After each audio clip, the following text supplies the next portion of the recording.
इस वीडियो की शुरुआत मैं एक सिंपल लाइन से करना चाहता हूँ कि behind every overnight success is a very long story. 26 मई को आपका प्री का एग्ज़ाम है।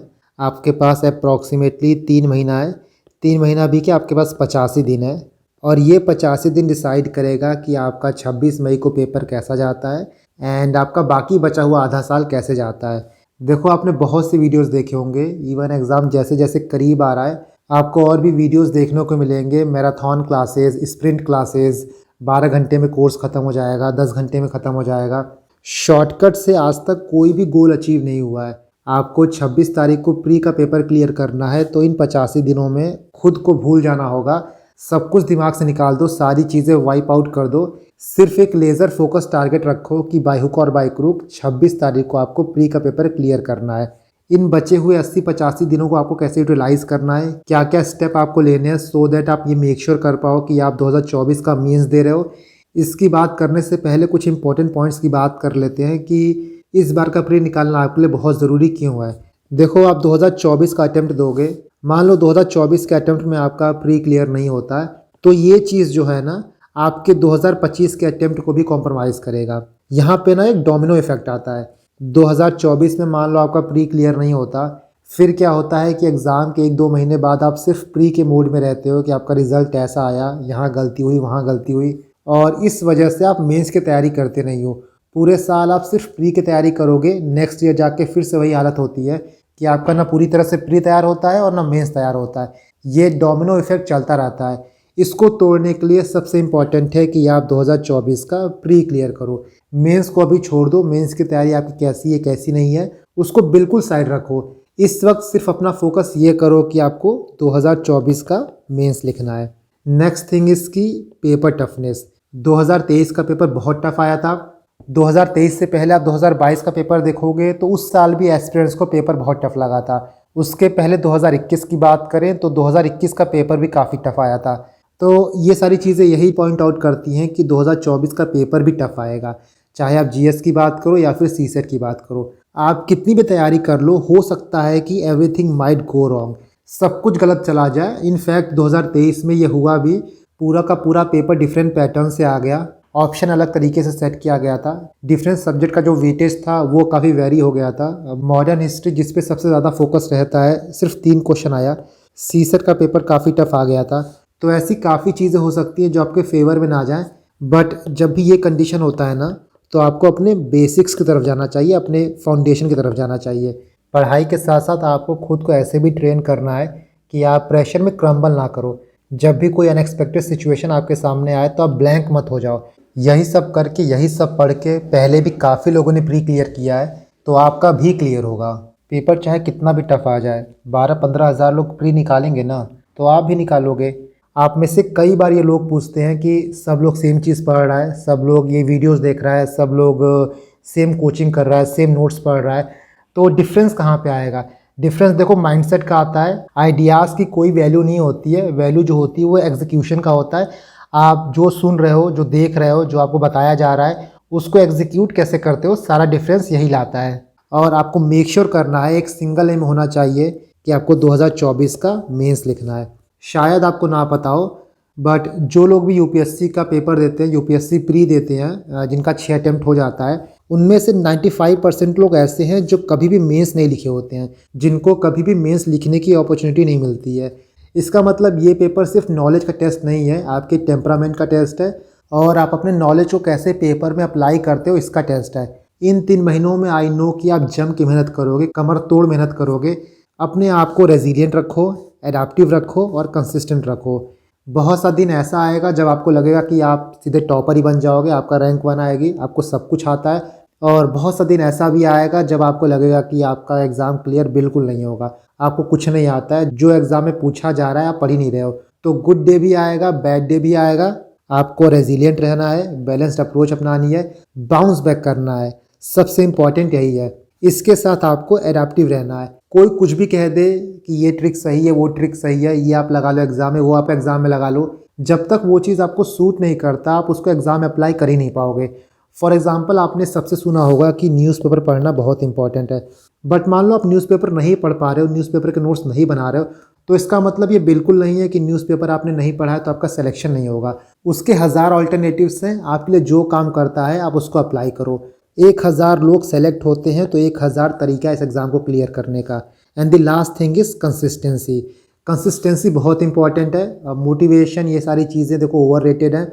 बड़ी बड़ी बातें सुन के मोटिवेटेड वीडियो देख के आप 2 घंटे 4 घंटे मोटिवेटेड रहोगे, बट आपको साल भर पढ़ाई करनी है, साल भर मोटिवेटेड रहना है तो आपको कंसिस्टेंट रहना पड़ेगा।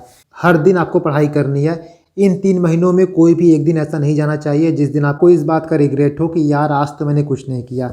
आई want each one of you to write in the comment section that no matter what I will definitely write mains 2024। Now देखो 2024 की बात करने से पहले जो पिछले साल के कट ऑफ है उनको देखते हैं। 2023 का जो एक्सपेक्टेड कट ऑफ है मुझे लगता है वो 82 से 85 के बीच में होगा। इससे ऊपर जाने की उम्मीद कम है। बट इससे पहले आप 2016 का कट ऑफ देखो, 116 मार्क्स था। 2017 में 105, 18 में 98, 19 में 98, 20 में 92, 21 में 87, 22 में 88। ये सारे अप्रॉक्स हैं।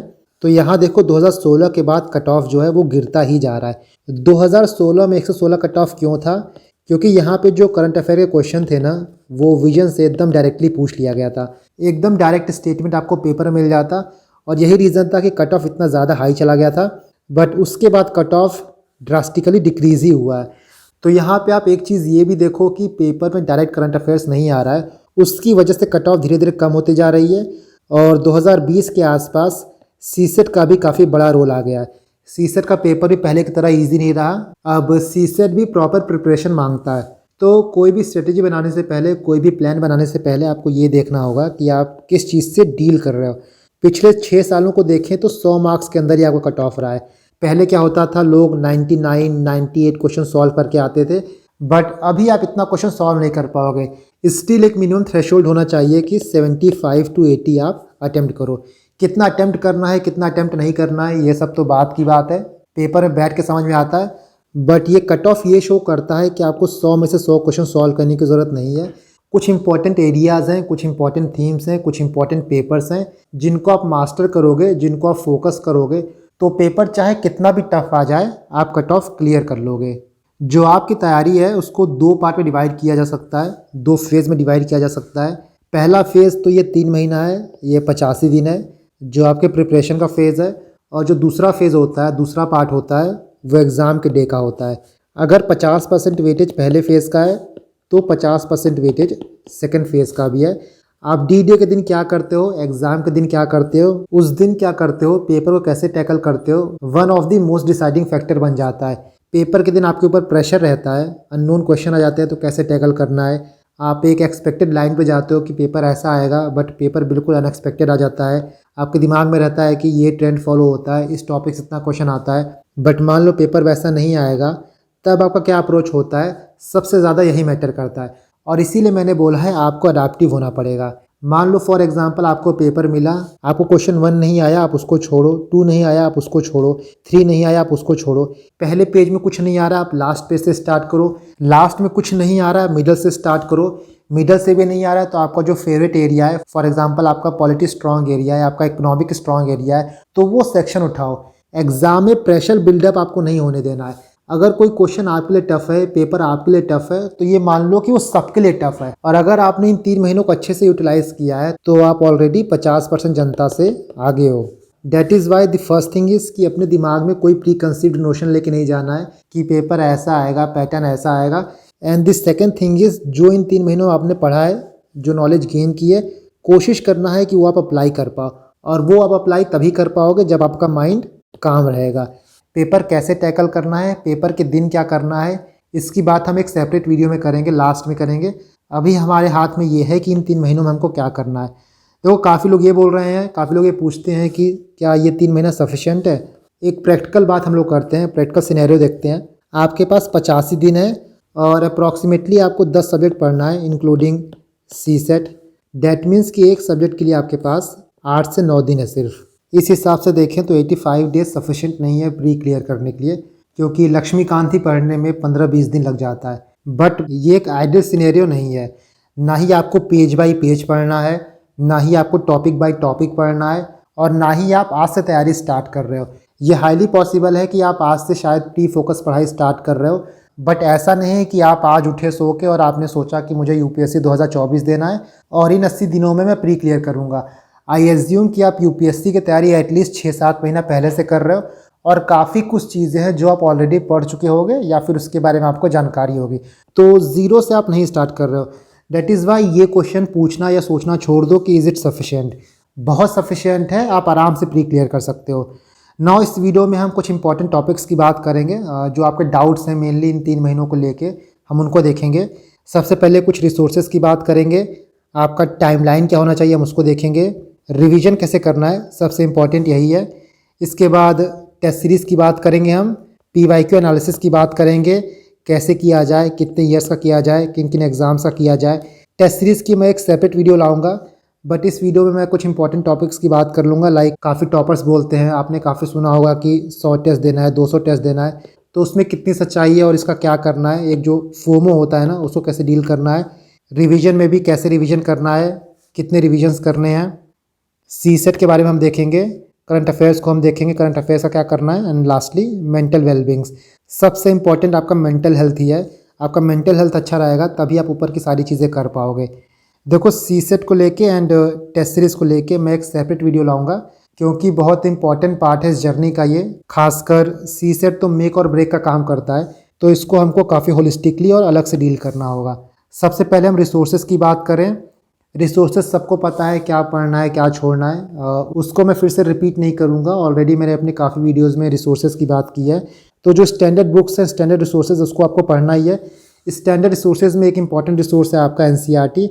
खासकर हिस्ट्री के एनसीईआरटी आप पढ़ लेना। खासकर हिस्ट्री के एनसीईआरटी में जो मैप्स दिए गए हैं आप उनको देख लेना। मैप से बहुत से क्वेश्चन पूछे जाते हैं और बहुत से स्टेटमेंट वाले क्वेश्चन जो हैं वो सॉल्व हो जाते हैं। फॉर एग्जाम्पल यही देखो, हिस्ट्री में पूछा गया था धान्य कटक के बारे में। ये चीज़ आपको हिस्ट्री के एनसीईआरटी के मैप में मिल जाता। यहाँ देखो धान्य कटक कहाँ पे है। तो ऐसे मैप जो एंशिएंट और मिडिवल के हैं ना, उनको आप देख लेना। इसी तरह एक मैप और देखो आप, ये अशोकन इंस्क्रिप्शन के बारे में है। इससे भी रिलेटेड यूपीएससी ने बहुत बार क्वेश्चन पूछा है। तो जो ऐसे मैप्स हैं, किंगडम्स के मैप्स हैं, डायनेस्टीज़ के मैप्स हैं, उनको आप देख लेना हिस्ट्री में। इसके बाद जो दूसरा रिसोर्स है, one of the most important resource है, वो है पीवाईक्यूज़। पीवाईक्यूज़ आपको सिर्फ सीएससी के नहीं लगाने हैं, सीएससी के साथ साथ सीडीएस का भी, सीएपीएफ का भी। काफ़ी लोग जियो साइंटिस्ट का पूछ रहे थे, मैंने लास्ट वीडियो में जियो साइंटिस्ट की बात की थी। तो देखो जियो साइंटिस्ट का आपको 5-6 साल का नहीं लगाना है, मैक्स टू मैक्स आप 1-2 साल का देख सकते हो। इस साल जो हुआ था, जो लास्ट वीक हुआ था, उसको तो मैंने अपने चैनल पे डिस्कस कर लिया है और इसके नोट्स मैंने आपको प्रोवाइड कर दिए हैं। ये इस साल जियो साइंटिस्ट का जो पेपर हुआ था उसका नोट्स है, ये आपको मेरे टेलीग्राम पे मिल जाएगा। तो इसको आपको देखने की ज़रूरत नहीं है, आप सीएससी पे फोकस करो, सीडीएस पे फोकस करो, सीएपीएफ पे। कितने साल का करना है, कैसे करना है, हम इसकी बात आगे करेंगे। देखो पीवाईक्यू एनालिसिस से ना आप ये लर्न करते हो कि आपको सोचना कैसे है, आपको जो नॉलेज है एग्जाम में अप्लाई कैसे करना है। सिर्फ बुक पढ़ के अगर सिलेक्शन हो जाता, प्री क्लियर हो जाता, तो जिनका 3-4 अटेम्प्ट हुआ है उनका तो स्टैटिक बहुत स्ट्रांग हो गया होगा, बट फिर भी उनको पेपर में कोई एडवांटेज नहीं होती है। और यही बेस्ट पार्ट है यूपीएससी का। चाहे 2024 आपका पहला अटेम्प्ट हो या फिर 6वां अटेम्प्ट हो, दोनों लोग इक्वल फुटिंग पे होंगे, दोनों लोग सेम ग्राउंड पे होंगे। एडवांटेज में वही रहेगा जो इन 3 महीनों को सबसे बेस्ट तरीके से यूटिलाइज कर ले। सीएससी के, सीडीएस के, सीएपीएफ के तीनों के पीवाईक्यूज़ मैंने अपने टेलीग्राम पे अपलोड कर दिए हैं विथ ऑफिशियल आंसर की। आप इसको डाउनलोड कर लेना। ये आपके सीएससी का पीवाईक्यू हो गया, ये आपके सीडीएस का पीवाईक्यू हो गया, and this is your CAPF paper. इसके साथ साथ यूपीएससी प्री का ये 2015 से लेके 2023 तक का टॉपिक वाइज पीवाईक्यूज़ है। यू कैन सी, जैसे ये एंशिएंट हिस्ट्री है, कौन से टॉपिक से क्वेश्चन पूछा गया है, किस ईयर में पूछा गया है। उसी तरह आप ये देखो आर्ट एंड कल्चर का हो गया, नेक्स्ट डे मिडिवल हिस्ट्री हो गया। इसी तरह आपको और भी टॉपिक्स के मिलेंगे। इसको कैसे यूटिलाइज़ करना है, कहाँ पे इसका यूज़ आएगा, इसकी बात हम आगे करेंगे। तो सबसे पहले ये 3-4 चीज़ें आप टेलीग्राम से डाउनलोड कर लेना। Now next, timeline. आपके पास 85 डेज़ है, डैट मीन्स 12 वीक है, और कम से कम इन 12 वीक्स को आपको 4 पार्ट में डिवाइड करना है। पहला आपका 5 वीक का फेज़ रहेगा, उसके बाद 4 वीक्स का, फिर 2 वीक्स का, और एक आपका लास्ट वीक रहेगा। अगर आप मेरे प्रीवियसली बताए हुए डेली टारगेट्स को फॉलो कर रहे होगे, जो मैंने आपको टारगेट्स दिया था, डे वाइज प्लान दिया था, तो ऑलरेडी आपका टाइम टेबल फिक्स होगा, आपको कुछ बताने की ज़रूरत नहीं होगी। बट मान लो आप उसको फॉलो नहीं कर रहे हो और आपको इन 12 वीक्स का एक टाइम टेबल चाहिए, तो देखो one size fit all approach नहीं होती है। 5-6 महीने का टाइम टेबल देना तो कन्वीनियंट रहता है, बट जब आप लास्ट में आते हो, आपके पास 80-85 दिन बचा होता है, तो कोई भी आपको टाइम टेबल बना के दे देगा, आप टाइम टेबल फॉलो नहीं कर पाओगे, क्योंकि अभी आप प्रेशर में काम करोगे तो उस हिसाब से आपको अपना डे शेड्यूल करना होगा। बट फिर भी आप जो भी टाइम टेबल बनाओ, कुछ पॉइंट्स अपने दिमाग में रखना, आप ये पैटर्न फॉलो कर सकते हो कोई भी टाइम टेबल के लिए। स्टार्ट आप उन टॉपिक से करना जो कंसेप्चुअल हो, प्लस जिनका कॉस्ट बेनिफिट रेशियो बहुत हाई हो। फॉर एग्जांपल, अगर आपको 1 मार्च से स्टार्ट करना है तो पॉलिटी सबसे पहले आप तैयार करो, फिर इकोनॉमिक्स, फिर modern history, then geography, geography के बाद environment, ancient history, medieval history, art and culture, then science and take.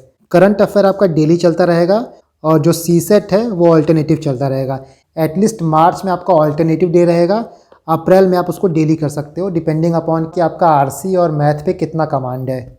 ये आपकी पहली आइट्रेशन रहेगी जो 5 वीक चलेगी। उसके बाद जो सेकेंड आइट्रेशन रहेगा वो 4 वीक चलेगा, फिर 2 वीक, एंड लास्ट वीक में, लास्ट के 5 वीक में आपको सब कुछ रिवाइज करना होगा। ना रिवीजन कैसे करना है, देखो अगर आप ये सोचते हो कि मैं एक बुक उठाता हूँ, लक्ष्मीकांत उठाऊँ और पहले पेज से लास्ट पेज तक जाऊँ, तो वो फीजिबल नहीं है और ना ही रिक्वायर्ड है।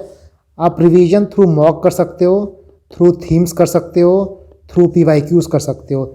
ये सारे तरीका है रिवीजन करने का, एंड रिवीजन आप एक्टिव लर्निंग के थ्रू करोगे। देखो आई वुड से कि आप अभी से एक डायरी मेंटेन करो, एक नोटबुक मेंटेन करो। उस नोटबुक में जो भी चीज़ें आप पढ़ो, चाहे मॉक्स में पढ़ो, PYQs में पढ़ो, थीम्स जो भी इंपॉर्टेंट थीम्स रिवाइज करो उसमें पढ़ो। जो भी चीज़ें आपको नहीं आ रही हैं या फिर जो भी चीज़ें आप भूल जा रहे हो, आप गलत कर रहे हो, उस डायरी में लिखते जाना।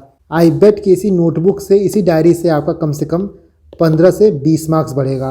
तो ये डायरी आप मेक श्योर करना कि मेंटेन करना। सिर्फ इधर उधर रैंडम लिखते रहोगे, किसी पेज में लिख दिए, किसी लूज शीट में लिख दिए, तो हो सकता है मिस हो जाए। इसीलिए प्रॉपर एक नोटबुक, एक डायरी मेंटेन करना जहाँ पे आप अपनी मिस्टेक को नोट डाउन कर सको।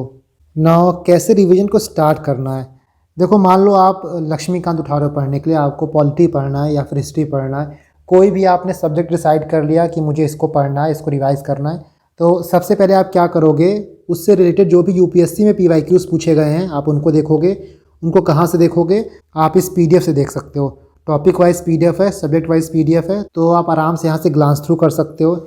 एक बार यूपीएससी का PYQ देखने के बाद आपको आइडिया हो जाएगा कि PYQs में कैसे क्वेश्चन पूछे गए हैं, कितना डेप्थ कवर करना है, कितना वैरायटी कवर करनी है, कितने टॉपिक्स कवर करने हैं, आपको आइडिया हो जाएगा। इसके बाद आपको उस पर्टिकुलर टॉपिक के मेजर थीम्स देखने हैं जो भी प्रीवियसली पूछे गए हैं। मेजर रिपीटेड थीम आप कहाँ से देख सकते हो, तो उसके लिए आप इस PDF को डाउनलोड कर लो।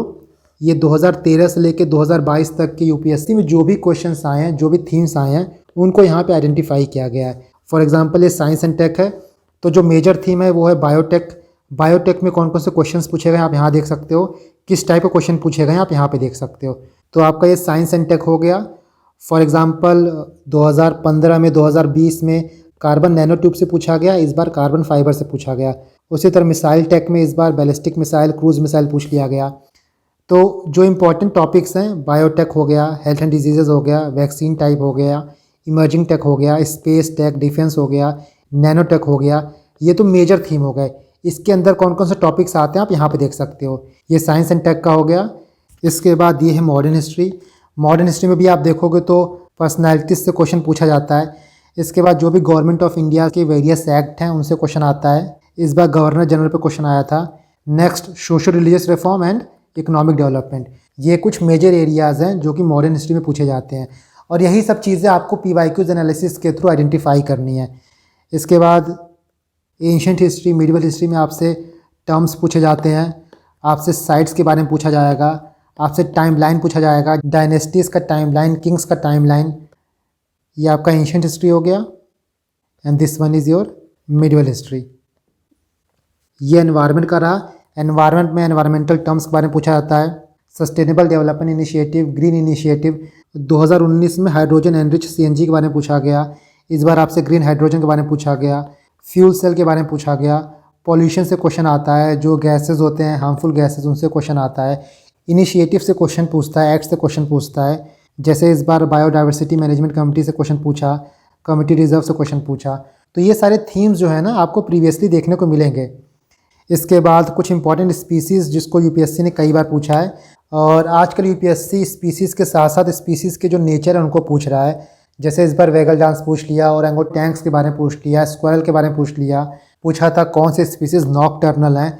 देखो आप सारे स्पीसीज़ के सारे कैरेक्टर्स के बारे में नहीं पढ़ सकते हो, बट फिर भी इनको तैयार करने का सबसे बेस्ट तरीका ये है कि जो भी प्रीवियसली स्पीसीज़ पूछे गए हैं आप उनके बारे में एटलीस्ट एक बार विकीपीडिया में पढ़ लो, और जब भी विकीपीडिया में पढ़ो उनके पिक्स देख लो, उनकी इमेजेस देख लो। इमेजेस देखने के बाद ही काफ़ी कुछ चीज़ें क्लियर हो जाती हैं। जैसे इसी बार जो यूपीएससी में क्वेश्चन आया था कि 3-4 स्पीसीज़ का नाम दिया था और पूछा था कौन सा इसमें से नॉकटर्नल है, उसमें एक ऑप्शन आपका लायन टेल मैकाक भी था। तो आपने लायन टेल मैकाक का पिक देखा होता, आपको ये पता होता कि ये एक बंदर की प्रजाति है, एक मंकी है, तब आपको आइडिया हो गया होता कि लायन टेल मैकाक जो है वो नॉकटर्नल नहीं हो सकता। तो इसी तरह जो एनवायरनमेंट की स्पीसीज़ हैं आपको कवर करना है। इसके बाद ये आपका ज्योग्राफी हो गया। ज्योग्राफी में आपको बेसिक कॉन्सेप्ट पे क्वेश्चन आएगा, मैपिंग बहुत इंपॉर्टेंट ज्योग्राफी के लिए। उसके बाद क्रॉप्स एंड मिनरल्स, ये 3-4 एरिया हैं जहाँ से मैक्सिमम क्वेश्चन पूछा जाता है। और आप थीम्स देखोगे तो वही थीम्स हैं, इंडियन मानसून क्लाइमेट। इसके बाद आपका ये वेटलैंड हो गया, लेक हो गया, रिजर्वायर हो गया। लोकेशन पूछता है, यहाँ देखो लोकेशन पूछा है। इसके बाद ये इंपॉर्टेंट क्रॉप्स हो गया। जब भी आप थीम एनालाइज करो, पीवाईक्यू एनालाइज करो, तो सिर्फ 1-2 साल का नहीं, पिछले 10-12 साल का देखो। इसीलिए मैंने 2013 से 2023 तक का प्रोवाइड किया है, सो दैट आपके पास एक होलिस्टिक इमेज आ जाए। तो ये आपके रिपीटेड थीम्स, रिपीटेड टॉपिक्स के पीवाईक्यूज़ रहे, कौन कौन सी मैपिंग प्रीवियसली पूछी गई है। और इन सब से आपको ये भी देखना है कि यूपीएससी का फोकस कहाँ शिफ्ट हो रहा है। पहले यूपीएससी सिर्फ मिडिल ईस्ट पूछता था, अब मिडिल ईस्ट के साथ साथ अफ्रीका पूछ रहा है, साउथ अमेरिका पूछ रहा है। तो स्टैटिक मैपिंग को भी आपको रिवाइज करते जाना है। इस पीडीएफ को मैंने ऑलरेडी टेलीग्राम पे डाल दिया है, आप इसको टेलीग्राम से डाउनलोड कर लेना। और जो मैंने बताया है ना कि सबसे पहले आप यूपीएससी के पीवाईक्यूज़ देखना, थीम्स देखना, थीम्स एंड पीवाईक्यूज़ देखने के बाद आप पहला रिवीजन करना। और इस रिवीजन में जो इंपॉर्टेंट थीम्स हैं, जो आप पीवाईक्यूज़ देखे हो, उन टॉपिक्स को रिवाइज करोगे। पहला रिवीजन होने के बाद जब आप सेकेंड या थर्ड रिवीजन कर रहे हो, तब जो इंपॉर्टेंट थीम्स है सिर्फ आप उनको रिवाइज करो। इसके साथ साथ रिवीजन आपका एक्टिव लर्निंग के थ्रू होना चाहिए। By saying active learning I mean to say कि आप पेज बाय पेज रिवाइज नहीं करोगे। फॉर एग्जांपल आपने लक्ष्मीकांत पढ़ लिया एक बार, अब लक्ष्मीकांत को रिवाइज करने के लिए आप इस पीडीएफ का यूज़ कर सकते हो। ये लक्ष्मीकांत के चैप्टर्स के क्वेश्चंस हैं, और इन क्वेश्चंस के थ्रू आप लक्ष्मीकांत को 4 से 5 घंटे में रिवाइज कर सकते हो। मुझे पिछले 2-3 महीनों में हज़ारों लोगों का मैसेज आया जिन्होंने इस टेक्निक से लक्ष्मीकांत को आराम से 5 से 6 घंटे में रिवाइज कर लिया। और रिवीजन का मतलब सिर्फ ये नहीं कि आप पढ़ लियो, रिवीजन का मतलब ये कि जो आप पढ़े हो आपको याद भी हो गया। ये आपके लक्ष्मीकांत का क्वेश्चनर है। इसके बाद ये आपका मॉडर्न हिस्ट्री का हो गया, and this one is for geography. तो जो स्टैटिक पार्ट है उनके क्वेश्चनर हैं, बट जो डायनेमिक पार्ट है उनका आप क्वेश्चन बना नहीं सकते हो। फॉर एग्जांपल इकोनॉमी हो गया, तो इकोनॉमिक्स एक कंसेप्चुअल सब्जेक्ट है, इसके आप क्वेश्चनर फ्रेम नहीं कर सकते हो। और कहीं से भी आप इकोनॉमिक्स पढ़ रहे हो, एक बार आपने कॉन्सेप्ट पढ़ लिया, वो आपको बाद में फिर से रिवाइज करने की ज़रूरत नहीं होती है। कॉन्सेप्ट को बस एक ही बार समझना होता है। तो जब आप पहला रिवीजन एक बार कर लोगे, उसके बाद आप सीडीएस का, सीएपीएफ का, सिविल सर्विसेज का, इनके पीवाईक्यूज़ देखना, इनके थीम एनालाइज करना। थीम एनालाइज करना या फिर पीवाईक्यू एनालाइज करने का मतलब ये है कि आप देखो क्वेश्चंस कैसे आ रहे हैं, कैसे क्वेश्चन पूछे गए हैं, उसका आंसर क्या होगा। और कोई एक टॉपिक पढ़ रहे हो तो उसके पेरीफेरी में जो भी टॉपिक्स आ रहे हैं आप उनको देखो, किन टॉपिक्स पे, किन थीम्स पे यूपीएससी का फोकस है, और यूपीएससी ऑप्शंस को कैसे फ्रेम कर रहा है। इसका मैं आपको एक एग्जांपल देता हूँ।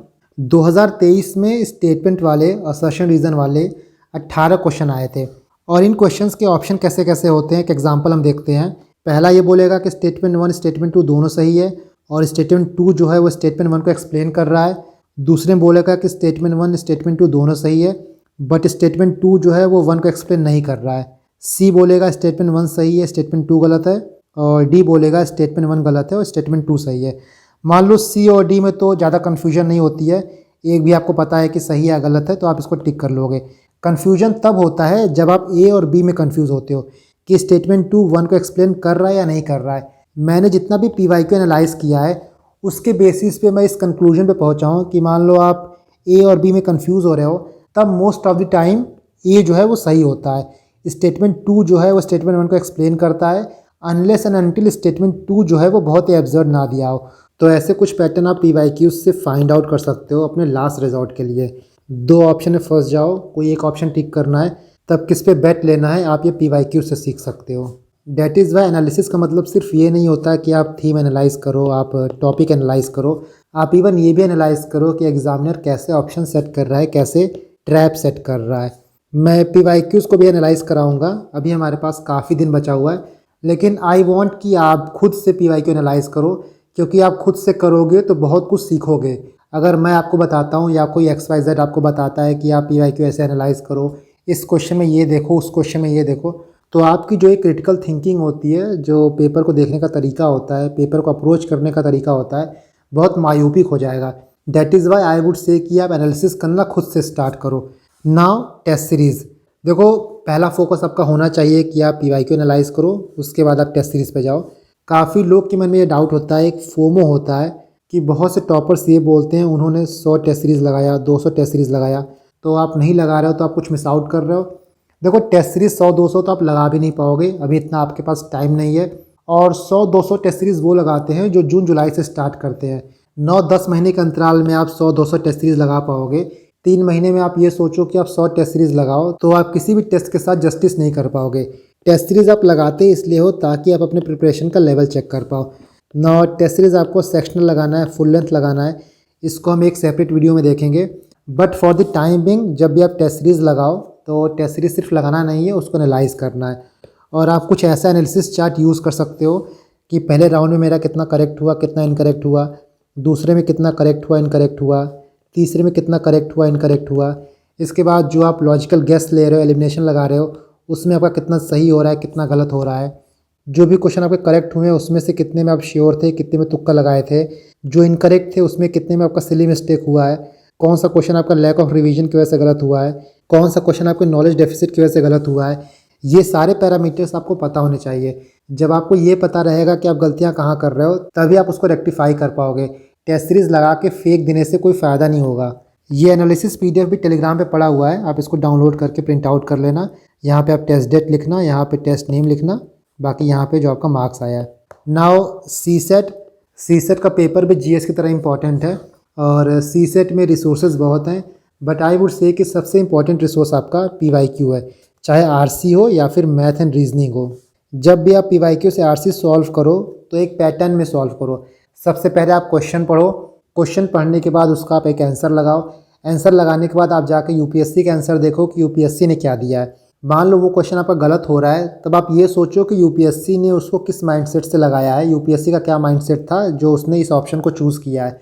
तो इस तरीके से आपको UPSC का माइंडसेट डेवलप करना होगा कि UPSC राइट आंसर तक कैसे पहुंचता है, UPSC क्या देखता है। और सेकंड थिंग इज़, जब आप RC प्रैक्टिस कर रहे हो तब आप ये ट्राई करो कि जो सिमिलर टाइप ऑफ क्वेश्चंस हैं, जैसे मान लो आपसे अजम्पशंस पूछता है, इन्फ्रेंस पूछता है, क्रक्स पूछता है, तो प्रैक्टिस करते वक्त आप एक टाइप का क्वेश्चन एक बार में सॉल्व करो। मान लो आप इन्फ्रेंस के क्वेश्चन सॉल्व कर रहे हो तो 30-40 एक साथ आप सिर्फ इन्फ्रेंस के क्वेश्चन सॉल्व करो। इससे ये हो जाएगा कि आप यूज टू हो जाओगे, आपको समझ में आ जाएगा कि इन्फ्रेंस के क्वेश्चन सॉल्व कैसे करते हैं। क्योंकि क्या होता है ना कि बहुत कन्फ्यूजन होता है कि जब अजम्पशन पूछता है तो क्या करते हैं, क्रक्स पूछता है तो क्या करते हैं, इन्फ्रेंस पूछता है तो क्या करते हैं। इसीलिए एक टाइप का क्वेश्चन एक बार में सॉल्व करोगे तो आपको आइडिया हो जाएगा कि इन टाइप के क्वेश्चंस में UPSC क्या पूछ रहा है। करंट अफेयर को हमने काफ़ी डिटेल में डील किया है कि आपको PT पढ़ना है कि मंथली पढ़ना है, कितने महीने का PT पढ़ना है, कौन कौन सी PTs पढ़ने हैं, इन सबको मैंने काफ़ी डिटेल में कवर किया है अपने लास्ट वीडियो में। इन शॉर्ट बात करूं तो आपको स्टैटिक पे ज़्यादा फोकस करना है। 70% पेपर जो है वो स्टैटिक आता है, 30% करंट आता है। तो इन 3 महीनों का 30% टाइम आपको करंट को देना है, बाकी 70% टाइम आपको स्टैटिक को देना है। बिना स्टैटिक के आप प्रीलिम्स को क्लियर करने का सोच भी नहीं सकते हो। तो जितनी भी आपकी एनर्जी है, जितना भी आपका फोकस है, ज़्यादा आप स्टैटिक को दो। करंट बहुत ही अनप्रिडिक्टेड है, करंट कहाँ से पूछ लेगा, कितना पूछ लेगा, किसी को नहीं पता है। जो इजी आएगा वो आप कर लोगे और जो टफ आएगा वो किसी से नहीं होगा। तो बहुत ज़्यादा करंट के लिए परेशान आपको नहीं होना है। The last thing is mental health. सारी चीज़ें एक तरफ हैं, आपका मेंटल हेल्थ एक तरफ है। आपका मेंटल हेल्थ अच्छा रहेगा, मेंटल वेलबींग अच्छा रहेगा, तभी आप इन 3 महीनों को अपने फुल पोटेंशियल पे यूटिलाइज़ कर पाओगे। देखो, इतनी लॉन्ग जर्नी है, अप्स एंड डाउन्स आते रहेंगे। दिमाग में आपके 2 तरह के थॉट आते हैं। पहला, आपका गोल जो है, आपने जो टारगेट सेट किया है वो अचीव ना कर पाओ, तब आपको टेंशन होता है। And the second thing is fear of failure. Goal achieve नहीं कर पा रहे हो, टारगेट अचीव नहीं कर पा रहे हो, तो इसके पीछे जो भी रीज़न्स है आप फाइंड आउट करो। जो भी डिस्ट्रैक्शंस है उनको अवॉइड करो, चाहे सोशल मीडिया का डिस्ट्रैक्शन हो गया, मोबाइल फ़ोन का डिस्ट्रैक्शन हो गया, इनसे आपको दूर रहना ही है।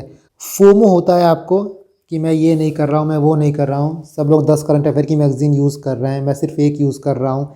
देखो, जो भी आप पढ़ रहे हो, जो भी टॉपिक प्रिपेयर कर रहे हो, क्वेश्चन उसमें से ही आएगा। जितना भी आप पढ़ के जाओगे ना, वो मोर देन सफिशिएंट है पेपर क्लियर करने के लिए। ये चीज़ आपको दिमाग में हर वक्त डालनी है। अगर आप डाउट से पढ़ाई करोगे कि इससे क्वेश्चन आएगा कि नहीं आएगा, तब आप 100% उस चीज़ को नहीं दे रहे हो। जब आप 100% नहीं दे रहे हो, तो आप 100% डिलीवर कैसे करोगे? डैट इज़ वाई डाउट बिल्कुल नहीं रखना है। इसके बाद जो फ़ियर ऑफ फेलियर होता है, सबसे मेन रीज़न मुझे जो लगता है वो है आपके टारगेट का कंप्लीट ना होना। आप जो टारगेट बनाए हो उसको अचीव नहीं कर रहे हो, तब आपको ये डर लगता है कि क्या होगा आगे। आप एक गोल बनाओ, एक टारगेट बनाओ। उस टारगेट को अगर आपने दिन में अचीव कर लिया, रात में बहुत ही प्यारी नींद आती है, बहुत ही सेटिस्फेक्शन वाली नींद आती है। बट वही आपने टारगेट अचीव नहीं किया, आपने गोल अचीव नहीं किया और आप जो टाइम देना चाहते थे आपने नहीं दिया, तब आपको फ़ियर आता है, तब आपको एंजाइटी होती है। तो जो भी आपके हाथ में है, जो टास्क आपके हाथ में है, सिर्फ उस पर फोकस करो। कल क्या होगा, पेपर कैसा आएगा, पेपर कैसा नहीं आएगा, उसके बारे में बिल्कुल नहीं सोचना है। जो मैंने आपसे बोला है कि आपको एकाग्र होकर सिर्फ ये सोचना है, सिर्फ अपने दिमाग में ये फीड करना है कि no matter what I will definitely write mains 2024, और यही सच होगा। मिल के लड़ते हैं, मिल के जीतते हैं।